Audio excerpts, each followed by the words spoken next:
Alors on a un exemple pour illustrer la formation, c'est celui d'Anne Perrault. Vous êtes bénéficiaire du dispositif Hugo, développé en région PACA-Corse. Ce dispositif a pour objectif de former des ingénieurs en situation de handicap par le biais de l'alternance. Ça consiste en quoi, Anne ? Bonjour. Alors, tout d'abord, merci de me permettre d'être un petit peu l'ambassadrice de Hugo.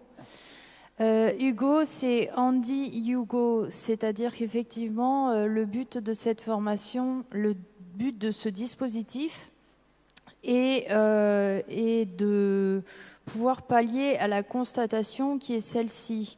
Les entreprises ont effectivement une obligation d'emploi de 6% de personnes handicapées dans leur entreprise. Mais ce qui se passe, c'est que souvent, notamment dans le milieu de l'informatique, les personnes en situation de handicap et qui également ont un niveau ou sont un ingénieur sont rares.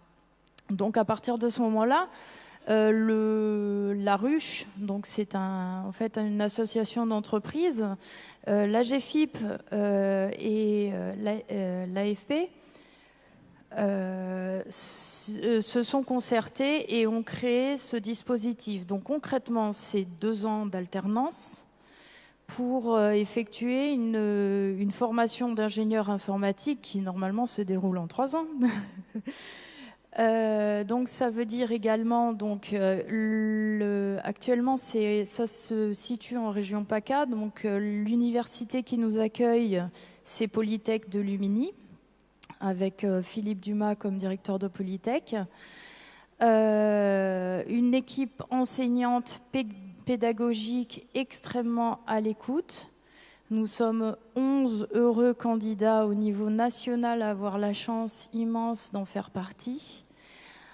Et d'un autre côté, en fait, ça va se concrétiser par une entreprise qui, pour ma part, est Gemalto à La Ciotat, qui m'a accueilli tout à fait comme n'importe quel collaborateur, en mettant en place certains aménagements que j'ai demandés directement dans la foulée.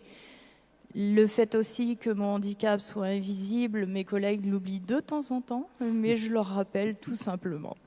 Et comment est-ce que vous êtes accompagné dans cette formation alors ? Ça se fait en 2 ans. Ça se fait en 2 ans et là, j'en suis à un petit peu moins d'1 an.